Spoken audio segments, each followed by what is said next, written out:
And what looks like trash here is far from it. It's people's personal belongings needing to be now thrown out here at St. Andrews Towers following Hurricane Michael. Completely washed out in a large section of this bridge. This is the real damage that I want to show you. The wall is gone.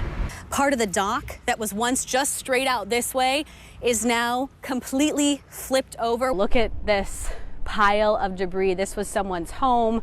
I mean, you can see chunks of wood, a light switch right there. I said, what should we tell our viewers? What should people know in this area? And she said that we believe the situation is contained. We believe it was an active shooter. And for a guy who's been through a war, he says even that doesn't compare. Her shingles have been ripped off, windows blown out, and there's a huge chunk of roof missing. I do want to show you all the supplies. Look at this, you guys. I feel like everyone is kind of in agreement. It is better to be safe than sorry tonight. We just have to take a second right now to just listen to the birds chirping. It's calm out here. This is the calm before the storm. And this project has provided him so much healing. He said, it's medicine that money can't buy. We got a lot of people out here. Tim, you stole my look this morning. You know, we're definitely twinning out here. Chris Neitzel has been plotting. He has no clue whatsoever. And so scheming. I'm excited to see his reaction. A surprise. He's going to flip out. So he's going to roll off that bus, expecting to answer some questions regarding power soccer. His son Kanan is a 7th grader at Wanakee Middle School. How's school? And power soccer, that's a cover-up.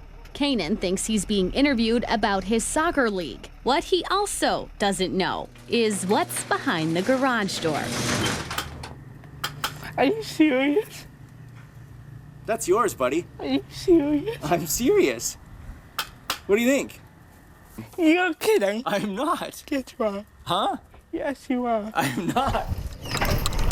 It's an action track chair, a wheelchair that can go on just about any surface. Freedom like he's never had. So what's this up here?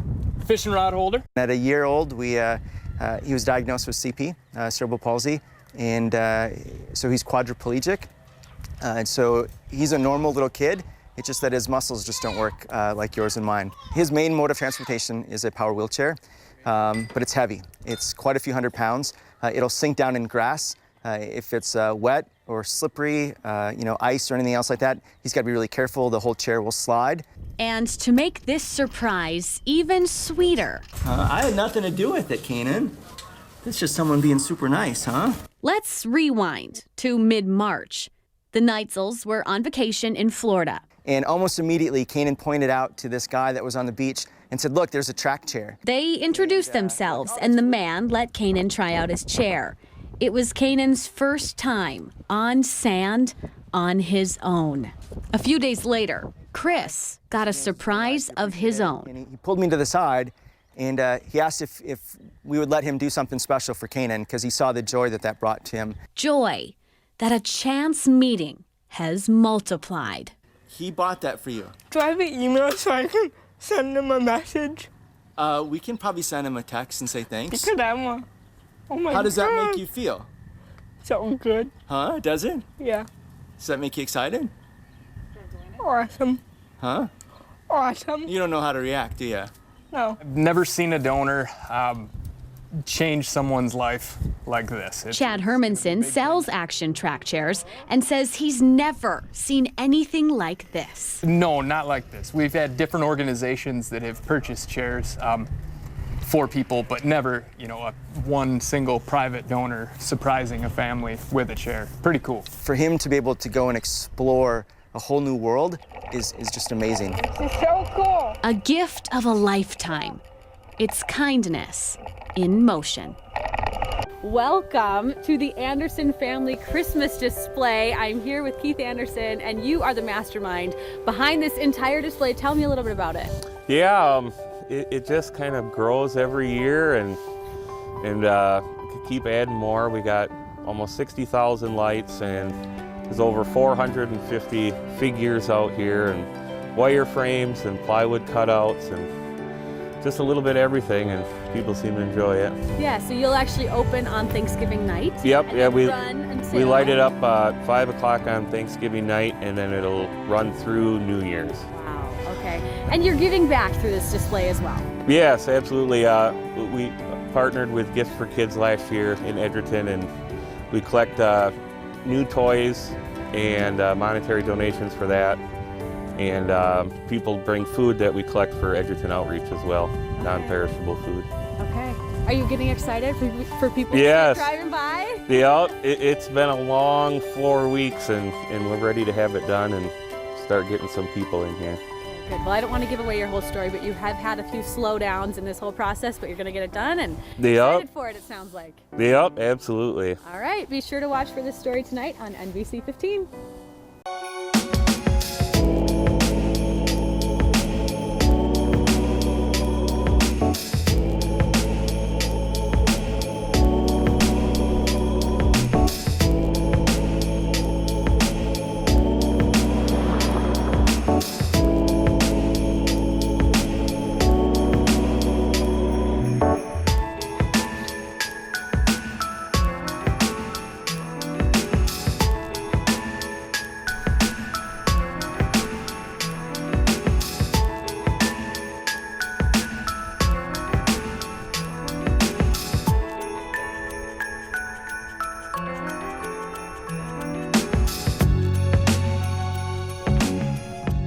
Twas the night before Thanksgiving when all through this house, Snoopy and Rudolph. Keith Anderson was stirring. Oh, check out this mouse.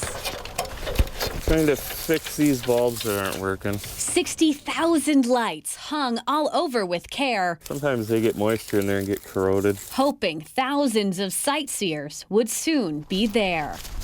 First step is to get everything out. Farmer by day, Just a few little things here and there. decorator at night. A lot of nights until 12, 1, 2 o'clock in the morning to try to get everything done on time. Keith's making sure it all looks just right. Kind of set them down and see what they look like next with the things next to them. And the details is what makes it good. Anybody can throw up some lights, but you know, to get it all just perfect in my mind, it just takes a while. 450 characters make up this crew. Add in a few extras brought in by who? We have had a few that get dropped off in front of the door. And we don't know where they come from, but we stick them out and use them. 6 weeks of work. Yeah. This year, just 4. Feet, knees, hands, back. Early snow and injury made him quite sore. Labor Day weekend, I broke my arm and my wrist on starting an antique tractor. So that put me way behind. Got the cast off 3 weeks ago, and trying to do 6 weeks worth of stuff in 4 weeks. It's not easy, but it's coming along. And if this to your eyes seems a big sight, wait till sundown and see it at night. I've had people from 2 or 3 hours away and that are in their 70s and 80s, and they have that same childlike sparkle in their eye. You know, you can just tell that it brings back memories for them, and I think that's what just makes everything worthwhile. With Tigger, these singers, Santa and Vixen, it's open for viewing after Thanksgiving fixins'. From the top of the porch to the top of the wall, This display is for everyone, from the short to the tall. Happy holidays from Edgerton. I'm Meghan Reistad for NBC 15 News. Tracks are pretty fresh. on this winter night, Mark Perry and volunteers are on a mission. Like something like this, you could crawl into that space. Even if they can just find one, it's one less living like this. They'll have a fire going under there, especially in the winter. This is the Rock County Homeless Count, and to make their efforts count, people have to be found, but most want to stay hidden. Like ours, and in rural communities, our homeless populations stay really well hidden and under the radar to try to avoid any kind of public or police contact. The hope is to help people find their way to places like this. Just outside of Rock County at Twin Oaks Shelter for the Homeless in Darien. We've had people from all walks of life. We've had people here with master's degrees. Shelter manager Elizabeth Knapp Spooner says in 2017, 207 people, 97 of them kids, called Twin Oaks home. But just for 60 days, Nolan Long and his family have a spot to stay for now. Especially when you got a family with a fifth addition on the way, it definitely means a lot. Because wait lists are a reality. At Twin Oaks, it's usually 2 to 6 months. That wait list is like the biggest burden on your shoulders. You're like calling constantly, like, please just open something up. We need to go somewhere. Deanna Drost works as a hotel housekeeper. People are like, oh, get a job. And I'm like, I have a job. Like, I take care of my family, but it's just not enough, you know? And a lot of people don't understand that this isn't a choice, you know what I mean? This happens to everyday people. We used to have a nice big house and 2 cars in the garage and great jobs, and just one thing after another led to us losing our home, and my husband lost his job. Now she and her husband and 2 young daughters live at Twin Oaks, too.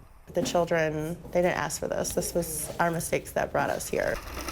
And Nolan says he was first homeless not long after getting out of the Army in 2011. He says since then he's been in and out of homelessness while battling depression. It hurts, especially knowing the fact that I'm not the one necessarily providing for my family. So it hurts me every single day knowing the fact that we are in this shelter. The building's abandoned. So During this count in Rock County, and so we had heard that maybe some people were camping out back here in the area. 10 people were found spending the night outside, just a fraction of the homeless population, some in emergency or domestic violence shelters, others using hotel vouchers, all in need of something so crucial. Somebody's been here not too long ago. See these footprints? A place to call their own.